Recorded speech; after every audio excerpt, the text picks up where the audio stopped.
Salut! Vous le savez, très récemment, j'ai eu à publier une vidéo traitant de la lecture chez les plus jeunes. Et j'y expliquais notamment qu'à mon avis, s'il y avait autant de jeunes qui avaient fini par être durablement dégoûtés par la lecture, eh bien c'était peut-être parce que, par le passé, ils avaient eu de très mauvaises expériences avec certaines œuvres classiques. Du moins, c'est ce que j'ai pu personnellement constater à la lecture d'un certain nombre de commentaires en parcourant ici et là des forums plus ou moins liés au monde des livres. Bref, l'idée qui revenait assez souvent dans ces forums, c'était le fait que si on souhaitait réellement développer le goût de nos jeunes pour la lecture, eh bien, il fallait peut-être moderniser ou rajeunir les œuvres scolaires, histoire de parler davantage aux jeunes générations ou d'être plus en accord avec leur vécu. Et je voulais justement revenir un petit peu avec vous là-dessus parce que je pense réellement que c'est là un sujet intéressant qui mérite quand même mieux, à mon avis, qu'un simple débat stérile ou caricatural opposant d'un côté les feignasses qui souhaiteraient niveler l'école par le bas en faisant étudier Oui Oui ou Peppa Pig aux élèves de terminale, et de l'autre les bourges élitistes à la Charles-Henri de Neuilly qui envisageraient plutôt de faire lire Proust dès le CM2. Bon, pour parler plus sérieusement, je pense vraiment pour ma part que les deux positions se tiennent, et donc pour parler de ce sujet très sensible aujourd'hui, la vidéo va se décomposer de la manière suivante. Dans un premier temps, et par souci d'honnêteté intellectuelle, je vais essayer de vous présenter les arguments des gens qui sont en faveur d'un rajeunissement des œuvres scolaires. J'essaierai de présenter ces arguments de la manière la plus honnête possible, sans caricaturer leurs propos. Et dans un deuxième temps, je donnerai mon propre avis, je dirai notamment pourquoi je suis opposée à cette démarche, pourquoi je considère même que c'est une fausse bonne idée. Alors, pour en venir au sujet directement, de tout ce que j'ai pu lire ici et là, voici donc les arguments en faveur du rajeunissement des œuvres qui reviennent le plus souvent. J'en ai à peu près dénombré 3.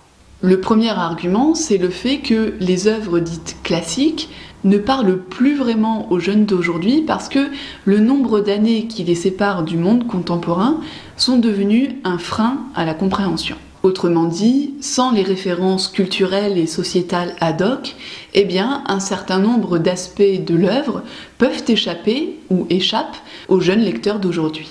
Le deuxième argument, c'est la question de la maturité de nos jeunes élèves. Comme vous le savez, beaucoup de ces œuvres dites classiques ont été écrites à la base pour un lectorat adulte et non pas pour des adolescents. Racine, Corneille et les grands dramaturges du XVIIe siècle écrivaient ou composaient, par exemple, leurs œuvres avant tout pour des adultes. Qui plus est, ces adultes étaient très cultivés, issus majoritairement des classes dominantes et biberonnés, dès le plus jeune âge, à la culture antique gréco-latine. Et puis, s'il ne fallait parler que de théâtre, à l'époque, aucun adulte n'en lisait. Bérénice, Andromaque, Phèdre, le Cid, c'étaient des œuvres destinées avant tout à être représentées. Le troisième argument, c'est la question du lexique et du langage. Combien de fois j'ai pas entendu mes élèves me dire, face à un texte de Corneille, de Zola ou bien de Stendhal, « Mais madame, j'y comprends rien, c'est du langage du Moyen-Âge ». Et je ne vous parle même pas des autres arguments qui relèvent de la représentativité, le caractère arbitraire de tout ça, etc.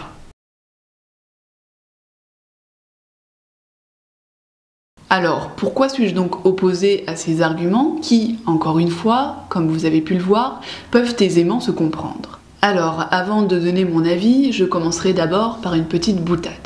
Comme vous le savez, la Révolution française a eu lieu il y a de ça déjà plusieurs siècles. Doit-on pour autant ne pas l'enseigner à l'école?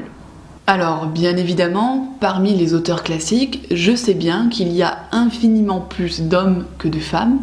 Je sais aussi qu'il n'y a pas de définition consensuelle de ce qu'est un classique, que ça reste un terme relativement arbitraire. Je sais aussi qu'il y a une dimension culturelle particulière qui est étrangère à nos élèves. Mais malgré tous ces défauts que je n'ignore aucunement, et à l'image d'une certaine manière de la Révolution française, eh bien, les classiques font partie de notre patrimoine.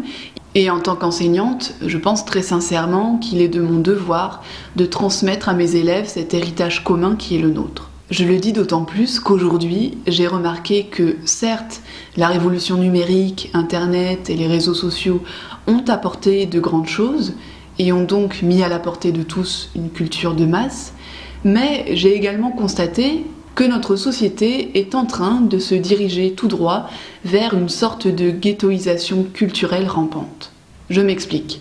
Aujourd'hui, du fait des algorithmes, des applications numériques, beaucoup de jeunes, et de moins jeunes aussi d'ailleurs, ne liront que ce qui sera conforme à leur propre goût, à leur culture de groupe, à leur horizon culturel. Aujourd'hui, avant d'acheter un livre, certains vont d'abord aller sur YouTube pour avoir les avis des booktubeuses et booktubeurs qu'ils apprécient. Aujourd'hui, vous ouvrez votre liseuse et vous allez avoir tout de suite des algorithmes qui vont vous suggérer la lecture de certains ouvrages basés sur vos goûts personnels.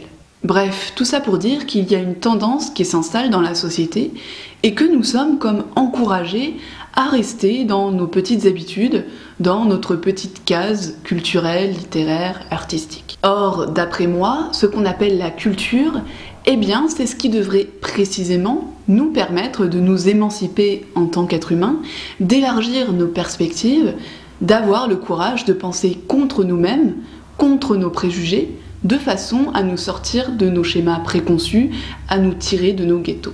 Et pour en venir donc au sujet qui nous occupe, je pense qu'étudier les classiques à l'école est d'autant plus utile que ce sera sans doute la seule opportunité pour certains élèves d'avoir cette ouverture, d'avoir accès à certaines œuvres qu'ils n'auraient peut-être pas choisies d'eux-mêmes en temps normal. Et puis, sans même parler de ça, les œuvres classiques, c'est aussi la nature humaine sans cesse interrogée. Les œuvres classiques, ce sont les grands questionnements existentiels, une certaine approche de la beauté.